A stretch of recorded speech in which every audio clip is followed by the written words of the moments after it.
وَلَقَدْ يَسَّرْنَا الْقُرْآنَ لِلذِّكْرِ فَهَلْ مِن مُّدَّكِرٍ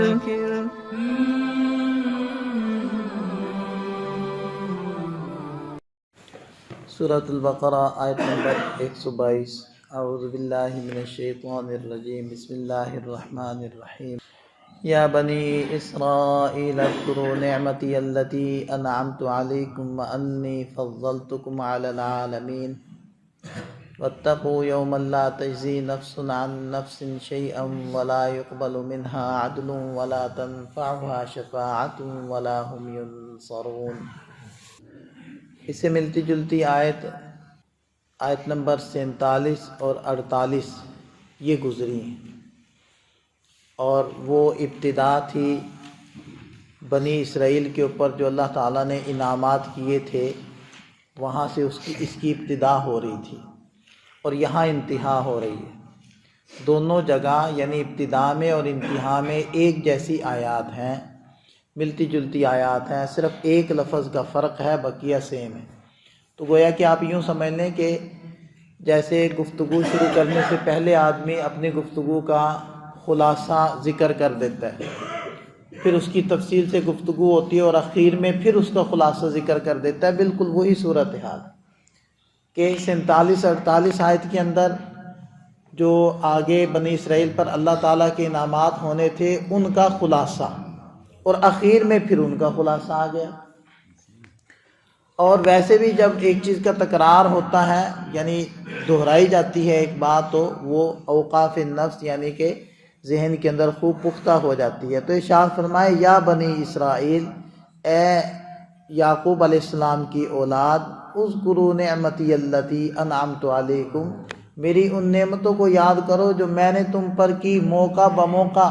مختلف شکلوں کی مختلف نعمتیں جن کا تفصیل سے تذکرہ گزر چکا۔ وَأَنِّي فَضَّلْتُكُمْ عَلَى الْعَالَمِينَ، اور اس بات کو یاد کرو کہ میں نے تم کو بعض لوگوں پر بعض خاص چیزوں میں فضیلت دی تھی۔ اور ظاہری بات ہے جب حضرت موسیٰ علیہ السلام تھے اور یہ بنی اسرائیل ان کی مان رہے تھے، تو اس وقت ان مسلمانوں سے بڑھ کر تو اور کوئی قوم نہیں تھی،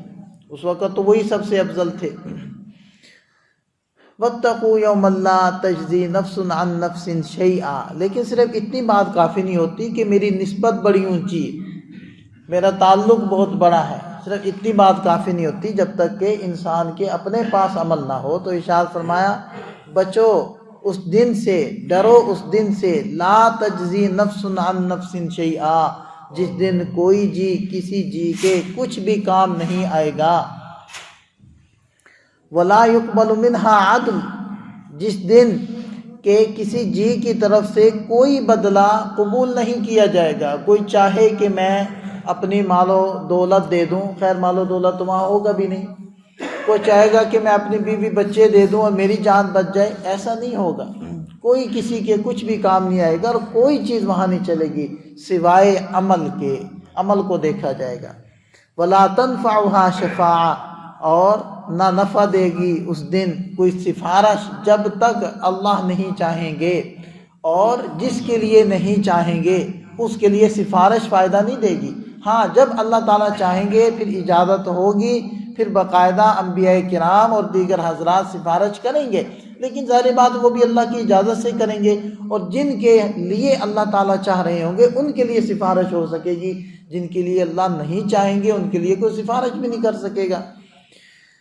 اور وَلَا هُمْ يُنصَرُونَ، اور نہ ہی بزور بازو کوئی ان کی مدد کر سکتا ہے، نہ وہ مدد کیے جائیں گے۔ ایسا نہیں ہے جیسے دنیا میں ہو جاتا ہے، وہ اللہ کا ایک سسٹم ہوگا وہاں، یہاں اللہ تعالیٰ نے اختیار دیا ہے سسٹم، تو یہ بھی اللہ تعالیٰ کا ہے، لیکن اللہ تعالیٰ نے آزمائش کے لیے تھوڑا سا اختیار دیا ہوا ہے، تھوڑا سا فری ہینڈ دیا ہوا ہے، چند چیزیں بندوں کے اختیار میں کی ہوئی ہیں، چلو تم کر لو۔ جیسے مشہور ہے نا کہ حضرت علی کرم اللہ وجہہ سے پوچھا گیا کہ ہم کتنے مختار ہیں، یعنی کتنا ہمیں اختیار ہے اور کتنے ہم بے اختیار ہیں، تو انہوں نے فرمایا کہ ایک پاؤں اٹھاؤ، تو اس نے ایک اٹھایا، تو فرمایا دوسرا بھی اٹھاؤ، اس نے کہا جی نہیں اٹھا سکتا، تو فرمایا اتنا کی اختیار ہے، اتنے کی بے اختیار ہے۔ تو کچھ دنیا میں اللہ تعالیٰ نے بندوں کو اختیار دیا آزمائش کے لیے۔ جیسے آپ بچے کو بٹھاتے ہیں امتحان گاہ میں تو وہاں اس کو اتنا کہ اختیار تو ہوتا ہے کہ جو چاہے لکھ دے، جتنا چاہے لکھ دے، تو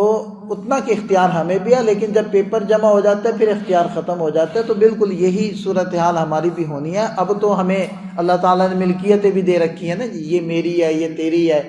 یہ بھی ہم سمجھتے ہیں، اور ہمارے بس میں بھی بہت ساری چیزیں اللہ تعالیٰ نے دے رکھی ہیں۔ ہماری اپنی جان ہمارے بس میں ہے، ہمارے ماتحت ہمارے بس میں ہوتے ہیں جن سے ہم کچھ کروا سکتے ہیں، تو یہ اختیار دیا ہوا ہے۔ لیکن قیامت کے دن یہ سب اختیارات اللہ تعالیٰ واپس لے لیں گے، اور پھر ہر ایک کو اس کے عمل کا بدلہ دے کر اور پھر اس کے مطابق اس کو جگہ دے دی جائے گی۔ اللہ تعالیٰ ہمیں دین کی صحیح سمجھ عطا فرمائے، عمل کی توفیق عطا فرمائے۔ اصل اسلام یہی ہے کہ آپ اس جہان کو دیکھ کر جئیں، اس پیشی کو سامنے رکھ کر اپنی زندگی کو جئیں اور ترتیب بنائیں۔ یہی اسلام ہے، یہی مسلمان ہے۔ اور وہ جو غیر مسلم ہیں ان کے سامنے ایسا کچھ نہیں ہے، وہ فری ہینڈ جیتے ہیں، اور ہمارے سامنے کوئی چیز ہے۔ اسی وجہ سے اگر صحیح اسلامی تعلیمات ہمارے اندر ہوں تو نہ ہمیں کیمروں کی ضرورت ہے، اور نہ ہمیں اور یہ جو اتنی سیکورٹیاں ہیں ان چیزوں کی ہمیں ضرورت نہیں ہونی چاہیے۔ ہمارے اوپر جیسے جگہ جگہ لکھو نا کیمرے کی آنکھ دیکھ رہی ہے، تو اللہ کی آنکھ دیکھ رہی ہے، اور یہ اتنا بڑا کامل تصور ہے کہ جو اندھیروں میں بھی آپ کو درست رکھے گا، جو بند کمروں میں آپ کو ٹھیک رکھے گا، اور جو تنہائیوں میں خلوتوں میں آپ کو متوجہ رکھے گا اور آپ کو محفوظ رکھے گا، یہ وہ عقیدہ ہے۔ تو اس کے اوپر محنت کرنے کی ضرورت ہے۔